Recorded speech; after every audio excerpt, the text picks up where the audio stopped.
Сәлеметсіздер ме, білім алушылар? Менің бүгінгі тақырыбым тұрлаулы мүшелер, бастауыш және баяндауыш.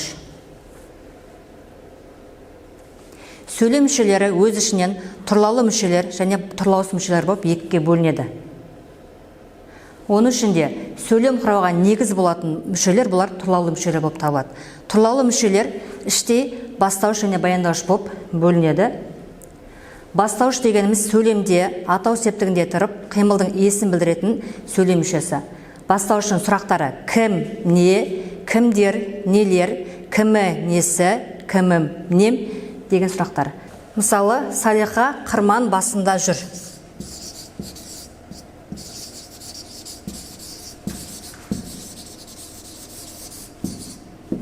Бұл сөйлемнің бастауышы Салиха, яғни кім деген сұраққа жауап береді, бастауыш Салиха болады.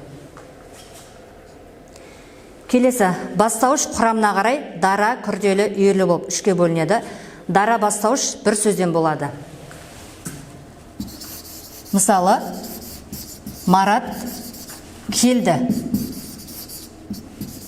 Марат келді деген сөйлемдегі бастауыш кім келді? Марат келді. Бұндағы бастауыш бір сөзден болып жасалып тұр. Ал күрделі баяндауыш екі немесе одан да көп сөздердің тіркесуі, қосарлануы және бірігу арқылы жасалады. Мысалы, туған жерім Маңғыстау.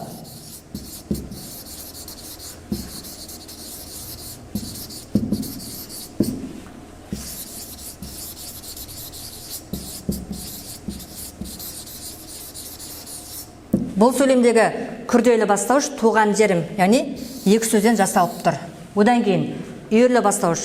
Үйірлі бастауыш дегеніміз өз ішінде бастауыш баяндаушыға жіктелетін мүшелер. Бірақ бұл бір сөйлемнің ішінде тек қана бір мүше болады. Мысалы, жұмысы жоқтық аздырар адам баласын.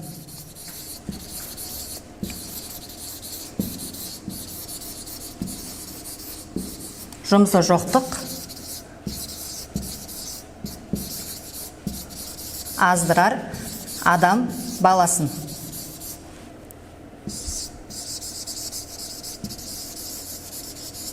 Бұл сөйлемдегі үйірлі бастауыш жұмысы жоқтық. Келесі, бастауыш болатын сөз таптары. Яғни бастауыш болатын сөз таптары олар зат есім, есімдік, сын есім, сан есім, есімше, тұйық етістік, одағай және үстеу. Мысалы, абайлар Қарашоқыға түс ауа жетті деген сөйлемдегі бастауыш кімдер? Абайлар.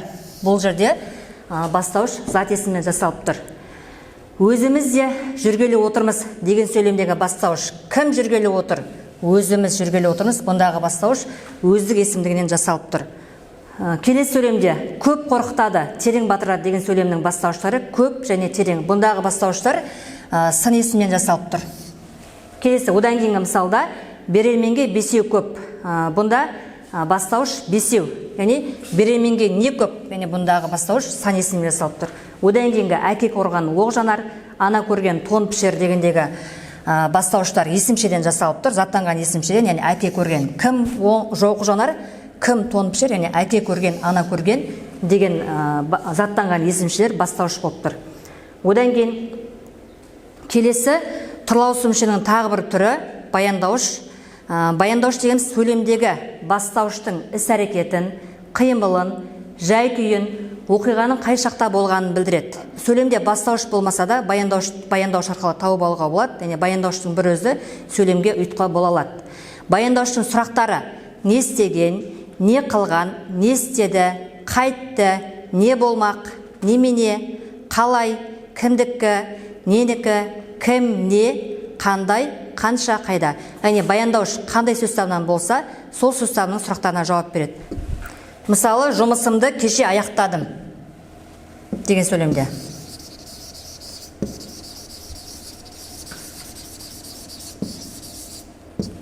Жұмысымды кеше аяқтадым. Бұл сөйлемдегі баяндауыш не істедім? Аяқтадым. Яғни бұндағы баяндауыш етістіктен жасалып тұр. Бір сөзден болып тұр. Баяндауыш құрылысына қарай дара, күрделі, үйірлі болып бөлінеді. Дара баяндауыш бір сөзден болады. Мысалы, заман өзгерген, білім күшейген. Бұндағы баяндауыштар өзгерген, күшейген. Ал күрделі баяндауыш екі немесе одан да көп сөздердің тіркесі арқылы жасалады. Мысалы, Абай күрсініп қояды. Абай не қылады? Күрсініп қояды деген баяндауыш екі сөзден жасалып тұр. Одан кейін үйлі баяндауыш. Үйлі баяндауыш бір сөйлем ішінде өз ішінен бастауыш баяндаушыға жіктеледі, бірақ бір сөйлем мүшесі болады. Есті адамдарда бар қасиет уайым жеу.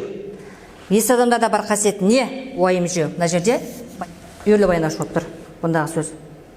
Келесі, баяндауыш болатын сөз таптары.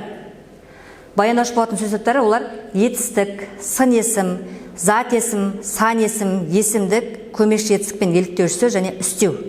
Мысалы, мен өте қуандым деген сөйлемдегі баяндауыш қуандым. Бұнда етістіктен жасалып тұр.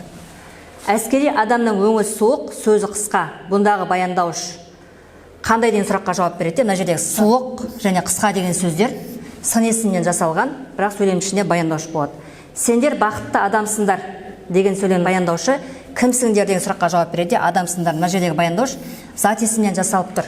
Келесі, ер кезегі 3, ер кезегі неше? Баяндауыш сан есімнен жасалып тұр. Медеуі мен, өтегені өзі. Бұндағы баяндауыш есімдіктен жасалып тұр. От жылт етті, мылтық тарс етті. Бұндағы баяндауыш көмекші етістікпен еліктеу сөздерден жасалып тұр. Біздің баратын жеріміз әлі ілгерде. Біздің баратын жеріміз қайда? Бұндағы баяндауыш үстеуден жасалып тұр. Мекен үстеуінен. Келесі, енді бастауыш баяндаушыға қатысты тағы да теориялық ұғым бұл екеуінің арасына қойылатын сызықшаға байланысты. Бастауышта, баяндаушта, яғни біріншіден бастауышта, баяндаушта атау тұлғалы зат есімнен болса, араларына сызықша қойылады. Бұл жерде бастауыш мына жерде ақыл, ал баяндауыш тон. Екеуі де зат есімнен болып тұр. Одан кейін бастауышы сілтеу есімдігінен немесе жіктеу есімдігінен болса, онда баяндаушы зат есімнен болса, онда араларына сызықша қойылады. Мысалы, бұл деген бастауыш сілтеу есімінен болса, баяндаушы қуаныш деген зат есімінен болып тұр.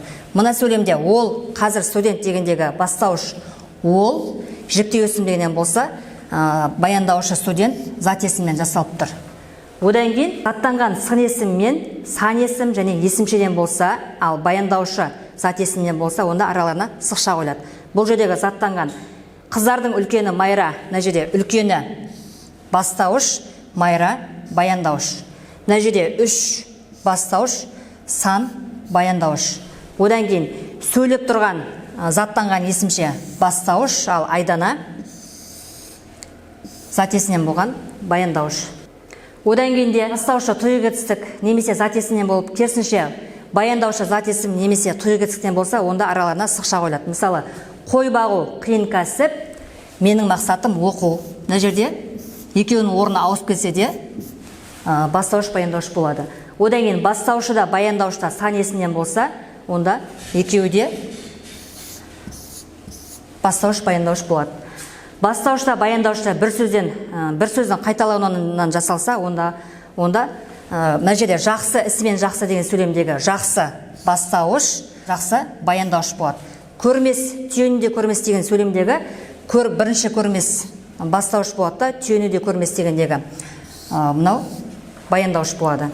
Енді осы өтілген тақырыптарымыз бойынша мынандай тапсырмаларды орындасақ болады.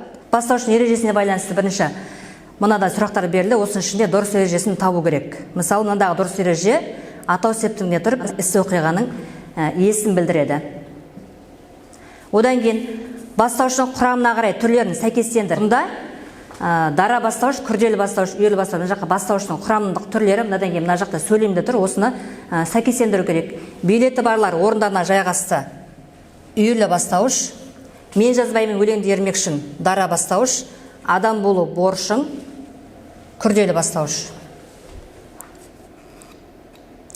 Одан кейін енді бастауыштың жасалу жолдарына байланысты семантикалық карта. Бұнда мына жақта сөз таптары беріледі, мына жақта мысалдар беріледі. Осы мысалдарына қарап бастауыштардың жасалу жолын сәйкестендіру керек.